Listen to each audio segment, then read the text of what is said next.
แล้วฮู้เลยบอกเลยเออเป็นหยังผู้รักผู้ใหญ่เพิ่นจังช่วยเจ้า FC เพิ่นถาม บ่ฮู้เนาะ สาธุเนาะโดยสาธุนั่นแหละนั่นแหละตะกี้เราบ่ได้หน้าตาหล่อขนาดนี้เด้พี่น้องเอ้ยเนาะลองใส่แว่นตาให้เบิ่งดูนี่แว่นตาบ่จิตเนาะบ่จิตติดรถมาพี่น้องอันนี้เด้ บัดนี้ก็คือเด้บัดนี้ก็ได้พี่น้องเนาะตะกี้บ่แม่นแนวนี้เป็นหยังคือว่าชั้น1คือมีทีมงาน2มา1คือมีผู้รักผู้ใหญ่เนาะ2มาคือมีทางทีมงานเนาะได้แนะนำมีการเปลี่ยนแปลงจังซั่นจังซี่ตะกี้ส่งค่าคิงเสือค่าคิงเนาะบ่คำนาเนาะจังว่ามีเห็นบ่คำลาจะฮอดปัดจุบันนี้เนาะพี่น้องเนาะนั่นแหละทางบ่จิตจังว่ามาตอบคำถามทาง FC ก่อนก็ถือว่าดีใจนำมันแหละที่มีผู้รักผู้ใหญ่มี FC เพิ่นเข้ามาให้กำลังจิตกำลังใจเนาะพี่น้องเนาะ195แต่บ่จิตให้เพิ่น2แสนเลยพี่น้องเอ้ยเนาะมอบให้ทางแม่ป้าเด้อแม่ป้าเด้อแล้วก็นมมือขอบคุญขอบคุณยายเพิ่นเลยยายบ่ลูกยายมาดียายมาลีค่ะลูกขอให้เจ้ามีความสุขกายสบายใจเด้อยายบลีให้เจ้าหั่งเจ้ามีเด้อมุงน้ำมันก่อนยืนเด้อ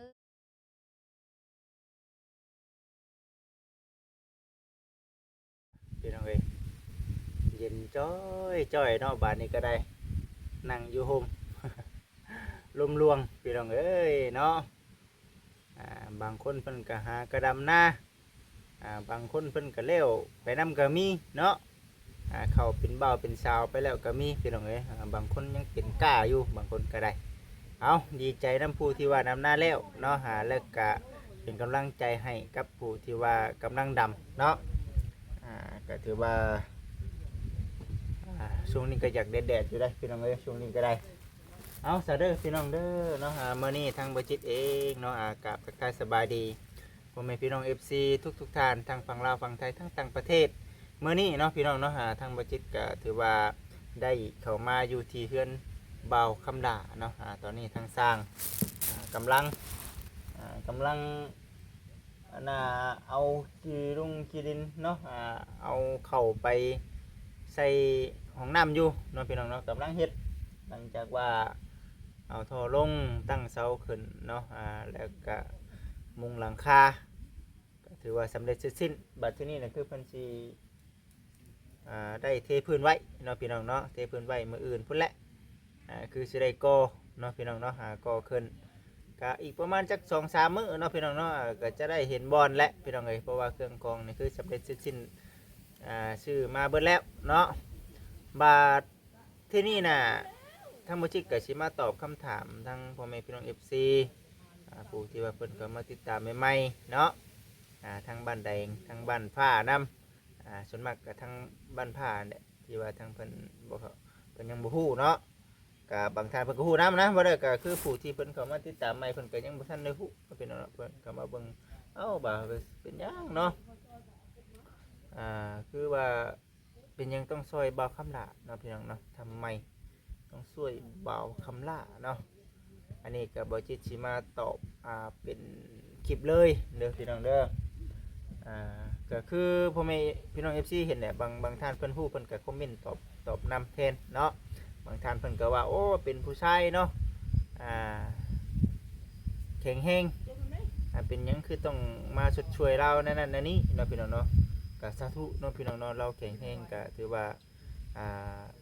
น้องมือสาธุเอาแต่ว่าเนาะพี่น้องเนาะข้าวตะกี้เนาะช่วงแรกๆที่บ่จิตเข้ามาน่ะทางบ่าวคำลาน่ะคือเราบ่มีบ่อนพักบ่อนเช้าเพราะว่าลูกเมียเนาะพี่น้องเนาะลูกเมียเรากินพิษกรรมเนาะพิษกรรมก็ได้เสียไปก็ทุรักทุเลเนาะกลับมาหาพ่อหาแม่ก็เว้าแน่น่ะแต่ผู้ภัยมีเอื้อยมีอ้ายเนาะมีเอื้อยมีน้องก็คือเว้าเด้อพี่น้องเด้อตัวนี้บ่ตีไผตัวนี้ครอบครัวไผลาวไผก็ว่าไผกับครอบครัวไผลาวเนาะพี่น้องเนาะมันก็บ่กุมบ่ห่มกันเราก็เลยถือว่าไปรับจ้างรับบายไปมือเราจนกระด้านเบิดพี่น้องเอ้ยเนาะจนแข็งมือเราน่ะรับจ้างรับบายเลี้ยงลูกเลี้ยงเต้าคำใสนอนหั่นเนาะหลังจากว่าบ่จิตได้เอ เอาคลิปลงไปเนาะคลิปลงไปและมี FC ผู้รักผู้ใหญ่เนาะเพิ่นได้เข้ามาช่วยเหลือในเรื่องของทางบ่าวคำดาจึงว่าเฮ็ดให้ทางบ่าวคำดามีการเปลี่ยนแปลงตะกี้เราบ่แม่นแนวนี้ใดพี่น้องเอ้ยเนาะตะกี้เราเป็นแบบบ่ขออนุญาตนำชงเนาะชงโจรแน่เป็นช่วงโจรน้ำพร้อมเด้อพี่น้องเด้อเนาะแต่ว่าก็เราก็บ่ได้เป็นเราก็เป็นแบบว่าหับจังหับบายไปหั่นแหละเอาหยัง ท่อยาง ท่อยาง โดย ท่อยางมาเฮ็ดหยัง นี่บ่ท่อนั่นโอ้นี่ท่อมันโอ้ ฮะโอ้ยเดี๋ยวเพิ่นเฮ็ดน้ำดังขนาดแม่นล่ะว่ะเอามื้อนี้เลยเหรอสร้างแก้วเพิ่นว่าในนั้นบ่โอ้เราสิเข้ามาอยู่บ่ล่ะมื้อนี้ ตัวเล็ก บ่มีก็มื้อหน้าก็ได้ป่ะยันแล้วคือว่าแหละพี่น้องเรายากน้ำลูกน้ำหลานแล้วนะเดี๋ยวนี้เราพาหลานนะเขาของหมอน่ะบ่มาแล้วว่ามื้อนี้มีแต่ว่าทางสร้างเพิ่นก็สิมีแผนการใส่น้ำหนังเบิ่งหาสิลองถามเบิ่งแล้วสิมื้ออื่นบ่มื้ออื่นซะมาบ่คำละมานั่งนี่เฮ็ดป้าเรามาบ่ นักจะน้อย จะน้อยแล้วฮู้เลย เดี๋ยวบอกเลย เป็นหยังผู้รักผู้ใหญ่เพิ่นจังช่วยเจ้า FC เพิ่นถาม แต่บ่ฮู้น้อง สาธุเนาะ โดย สาธุนั่นแหละนั่นแหละตะกี้เราบ่ได้หน้าตาหล่อขนาดนี้เด้พี่น้องเอ้ยเนาะลองใส่แว่นตาให้เบิ่งดู นี่แว่นตาบ่จิตเนาะบ่จิตติดรถมาพี่น้องอันนี้เด้ มันนี่ก็คือเด้บัดนี้ก็ได้พี่น้องเนาะตะกี้บ่แม่นแนวนี้เป็นหยังคือว่าชั้น1คือมีทีมงาน2มา1คือมีผู้รักผู้ใหญ่เนาะ2มาคือมีทางทีมงานเนาะได้แนะนำมีการเปลี่ยนแปลงจังซั่นจังซี่ตะกี้ส่งค่าคิงเสือค่าคิงเนาะบ่คำลาเนาะจังว่ามีเห็นบ่คำลาจะฮอดปัดจุบันนี้เนาะพี่น้องเนาะนั่นแหละทางบ่จิตจังมาตอบคำถามทาง FC ก่อนก็ถือว่าดีใจนำนั่นแหละที่มีผู้รักผู้ใหญ่มี FC เพิ่นเข้ามาให้กำลังจิตกำลังใจเนาะพี่น้องเนาะเอาสามมื้อนี้ก็ทั้งบ่จิตเนาะก็ถือว่าสิได้มามอบเงินเนาะเป็นเงินจำนวน300บาท300 บาทก็เพิ่นได้ให้บ่จิตเท่าไหร่ว่า165เนาะ165แหละบ่จิตมาคูณ3ก็ตกอยู่1,915แต่ว่าบ่จิตให้200,000เลยเนาะให้ทางแม่ป้าก็เป็นยายมาดีเนาะผู้ที่ว่าให้บ่คำละ1,000 บาทตอนนั้นเด้พี่น้องเอ้ยเนาะเบิ่แลเงิน1,000 บาทนะ แตกเลยกันเศษบาท เอาไปซื้อหยัง เอาซื้อหันกับซื้อของกินมื้อนี้ ซื้อให้สร้างน้ำพ่อมแม่นบ่ โดย มื้อนี้ซื้อของกินให้สร้างน้ำแน่ นั่นแหละพี่น้องเอ้ยพุ่นแรกก็ยังคือเว้าแน่หั่นแหละแต่บ่บ่ว่าในใดซั่นเฉพาะมื้อนี้บ่เรื่องกับข้าวกับน้ำสร้างพี่น้องเอ้ยเนาะแต่ว่าสำหรับทางบ่จิตก็คันว่ามันเฮาบ่มีก็หน่อไม้หน่อตอกไปซั่นแหละไปแกงหน่อไม้เลยเนาะอย่านางก็มีเนาะแกงหน่อไม้เอา แนะนำทางบ่าวกำนาเพิ่นนำแน่พี่น้องเอ้ยเนาะแล้วกำลังเฮ็ดอยู่เดี๋ยวนี้ไปซะไปพี่น้องเอ้ยเนาะทางบ่จิตก็สิถ่ายบรรยากาศก่อนแล้วสิไปมอบให้กับทางแม่ป้าเราเนาะแต่เฮิงนั่นล่ะเพราะว่าทางตะกี้แม่ป้าเราดำให้ดำหน้าเนาะพี่น้องเนาะก็เลยบ่ได้ให้เราบัดนี้พอเราแล้วบัดนี้ก็ได้เอามีแต่ขอบคุณหลายๆเด้อแม่ป้าเด้อขอบคุณหลายๆเนาะยายนำยายให้แหละ โอเคพี่น้องไปซะหลังเดี๋ยวสิพา FC ไปเบิ่งก่อนเนาะพี่น้องเนาะโอเคพี่น้องเอ้ยก่อนสิเข้าไปหาทางแม่ป้าเพิ่นเดี๋ยวสิพาพ่อแม่พี่น้อง FC มาเบิ่งทางสร้างพร้อมก่อนบ่ให้เอิ้นทีมงานสร้างแก้วบ่บัดนี้เอิ้นทีมงานสร้างไวบ่ไวโพดเด้อนี่เนาะให้เป็นระเบียบเฮ็ดตอนเช้าหรือตอนแรกนุ่งโลด คักอีหลีนี่เนาะสร้างไวเด้อบาดนี่เนาะแน่นอนโน่นนะพี่น้องเอ้ยเนาะ ผู้ใด เป็นกำลังใจให้บ่เฮาเนาะสบายดีเป็น ใจสู้ๆช่างว่า เป็นกำลังใจให้ ก็ภาพ3ภาพ3แล้วนะ โอ้ยจงไว้เฮ็ดมือน้ำนี่ได้เฮ้ยบ่มีในเฮ็ดได้เนาะมือนี่เนาะ มือมีลังหุ่น มีบ่มือนี่เออ แม่บ้านนะเนี้ยมีท่อเทพื้นมื้อนี้พื้นมะกอเลยอันนี้ เออ มันได้เทพื้นคือพื้น อืม พื้นเพื่อมันแข็งลงแรงเลย อืม มื้อนี้โยเทพื้นมะกอแล้วเลยพื้น อืม สาบเลย กอดก่อสาบเลยไว้เท่ อ๋อจดจ่าแท้นี่เนาะให้กูสิพาไปดำนาแท้ช่างก็ได้เนาะช่างเพิ่นดำนาแล้วได้ดุงเอ้ย บ่เพิ่นสิไปหาเมียน้อยอยู่ เออ น้าเมียน้อยว่าถ้าได้แล้วได้ จังสั้น เออเออ สร้างเป๊ะเด้พื้นผ้าแห้ง สั่งเปะอย่าชื่อว่าเมียน้อยเลยเหรอมีดวงข่อยยังบ่มีอยู่เหรอวะ ได้ยัง ยังโสด อ้าวเนาะนั่นแหละพี่น้องเอ้ยเนาะจดจ้าดีๆได้พี่น้องเนาะฮะรวดเร็วทันใจน้ำนี่เป็นจะได้น้ำนี่สร้างไปยุ่มเองบ่นี่ บ่คำละบ่คำละอยู่นะ สู้ๆบ่คำละเพื่อของน้ำแล้วเด้อ ยังเป็นอันนี้ ก็พอเพิ่น เออ จะฮัก ก็พอเสิร์ฟเพิ่น เบิ่งหาเอาตัวมันมาฮักก่อนยังหลายอยู่ พี่ฮักคนบล็อกเดียวสร้างผู้นี้บ่ได้ ฮักก่อนบ่กันนี่ดิ ว่าเป็นฮักก็จะทับ ฮัก ชื่อ เอา ฮั ฮั ก กเอา เออ กี้พระนกฮัก อันเด้พี่น้องเอ้ยเนาะเบิ่งไป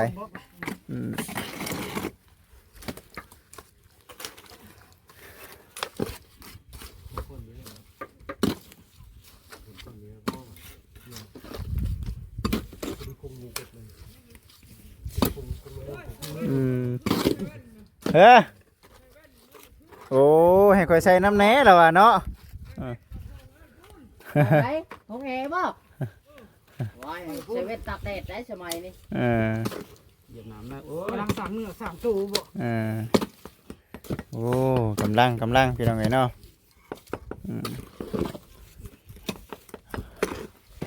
ใช้เฮานี่พออยู่หรอกเนาะในเรื่องเฮ็ดของน้ำนี่เนาะพออยู่แต่ว่าอุปกรณ์นี่ยังแต่ท่อยางนั่นน่ะว่ะร้านนี้กวดเบิ่ง ผมงอก็ยังไม่มีว่าจุ่มโทษ เอา มาแต่ทู แล้วบ่ได้เข้ามาเลยแม่นบ่มาบดมานี่ เข้ามาเช้าแต่เช้า แล้วว่านี่ได้ซะแล้วยังสิเข้ามาอีกบ่ บ่ได้เข้าแล้ว มือใหม่เรา เป็นมือใหม่เนาะเพิ่นได้ถ้าเราดำเนินการเพิ่นถ้าเราดำเนินการเพิ่นแล้วพี่น้องเอ้ยเนาะทางบ่จิตก็ถือว่าได้มาถ่ายให้กับทางพ่อแม่พี่น้อง FC ได้เบิ่งก่อนมาซั่นนะพี่น้องเอ้ยเนาะได้เบิ่งก่อน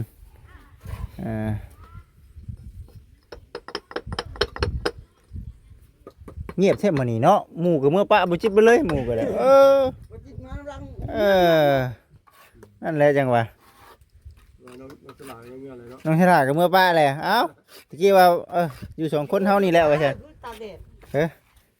ว่าอยู่เนาะเอาพี่น้องโอ้คักอยากเข้าเลย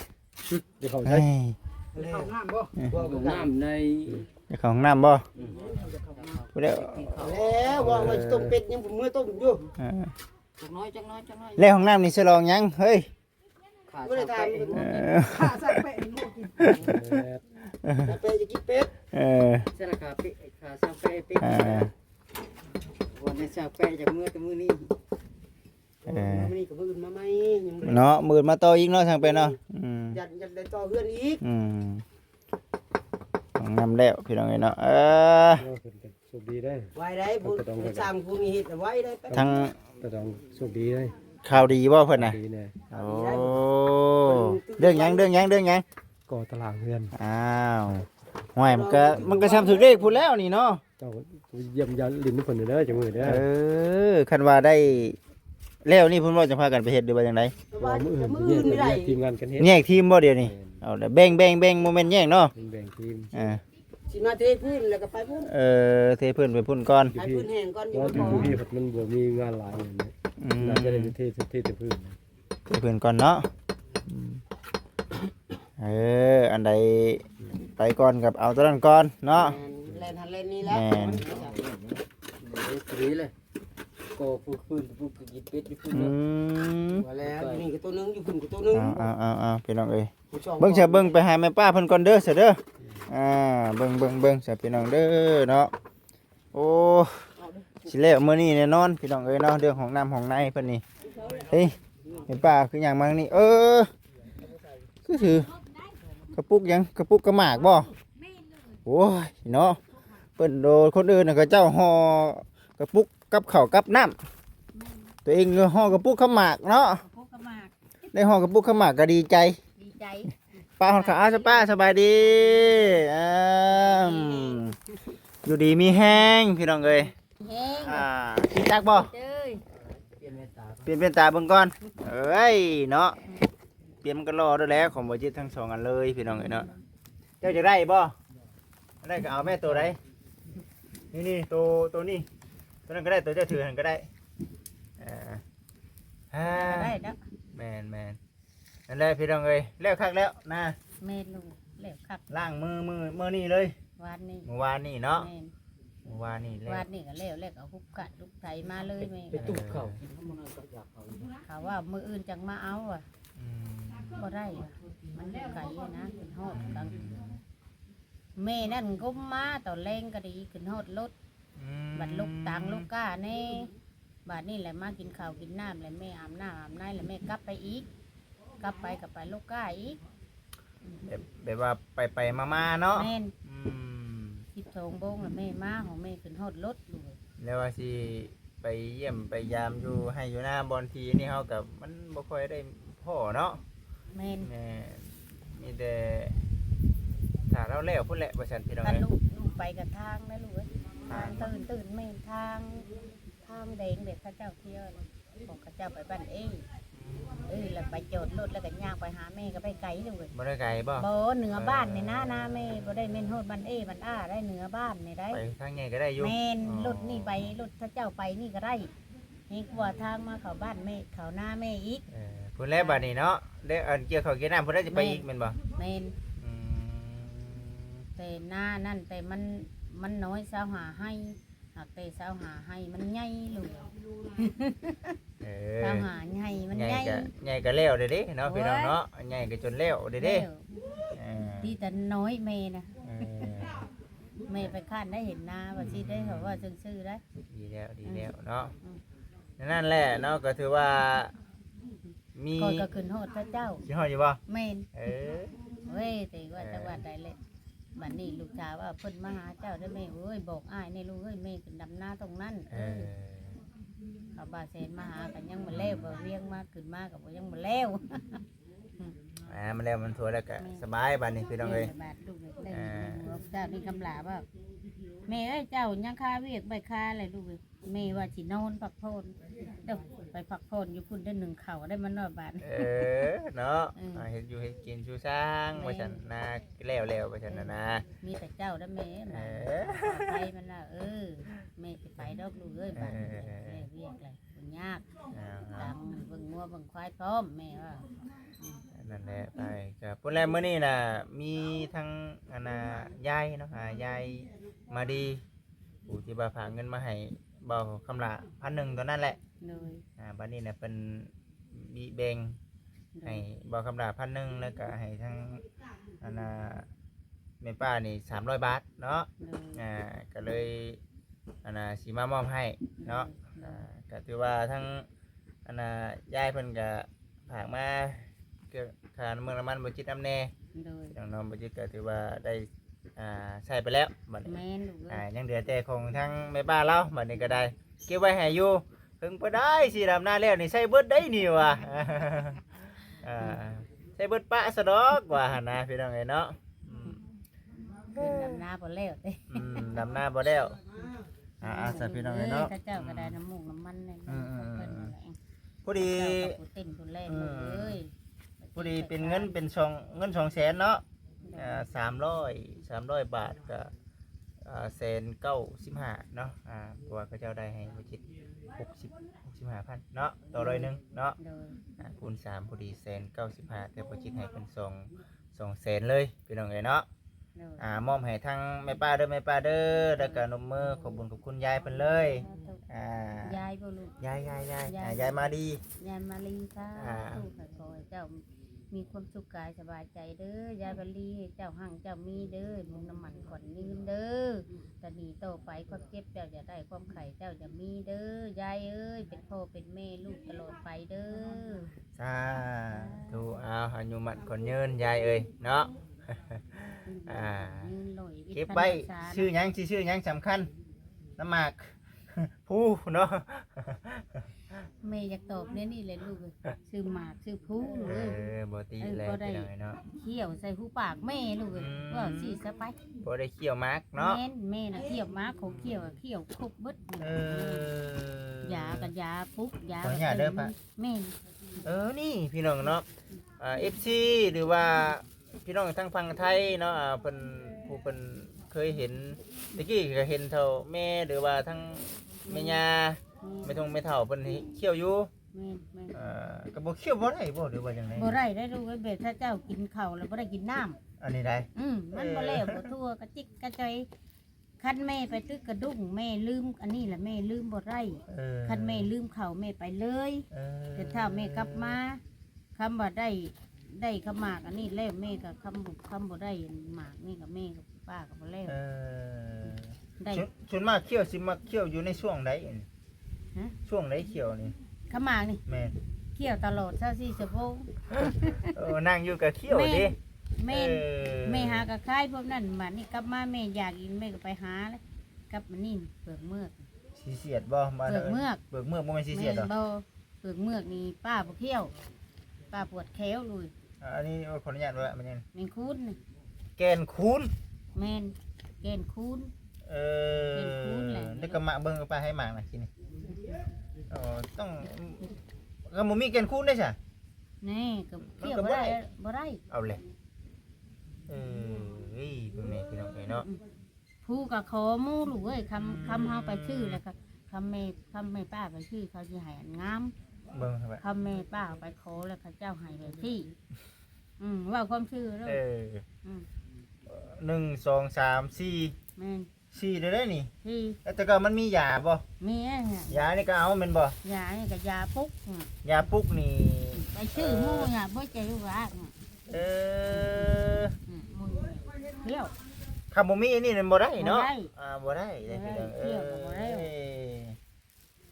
มันก็เฮาสิบอกก็บ่จักเนาะมันเป็นแบบว่า มันเคยได้ซะเขี่ยวมาตั้งแต่จักปีนี่ แม่บุเที่ยวแก่งอยู่10 ปี โอ้ เที่ เขี่ ย ยว วแต่ แม่อุ้ยเคยเที่ยวมาร์กไม่เท่าของแม่นะ เออ เที่ยวมาร์กไอ้บ่านี่ไปเที่ยวให้หูปากเพิ่นมาเจ้าเที่ยวแง่แดงตะกี้แม่ มัน ก็ แดง เขา คือคัก เฮี แต่ ยน ดิ เขาเฮียนของปยึงปยังนะ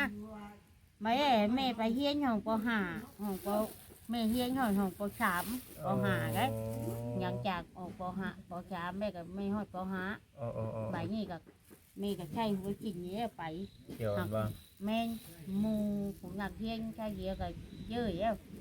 อันนั่งช้อนเขี้ยวมากนั่งช้อนคือแม่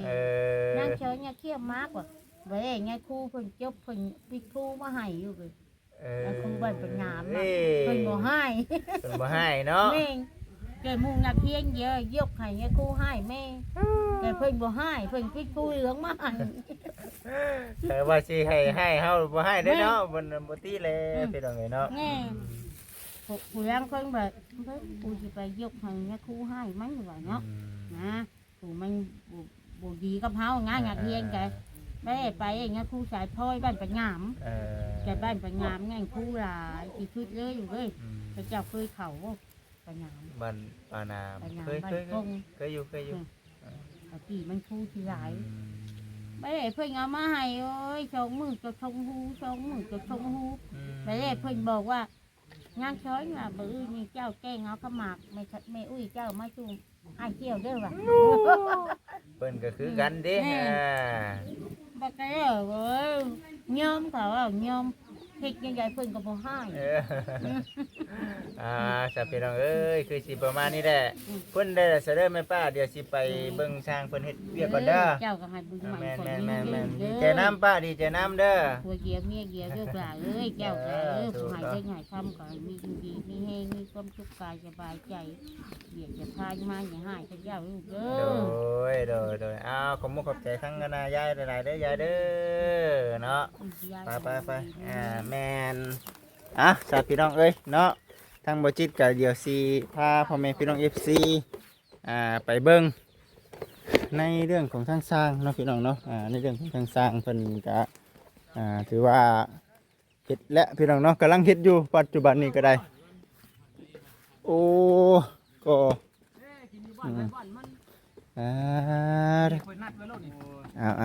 พี่น้องเอ้ยเนาะกะสิอันน่ะประมาณนี้แหละพี่น้องเอ้ยเนาะสิประมาณนี้แหละ เดินหาพี่สิมาแล้วก็ไปเฮ็ดหน้าก็อยู่ป่าผม เทนี่โมเมนต์มื้อนี้เทนี่ดิมื้ออื่นบ่ ว่าจะเทอยู่มื้อนี้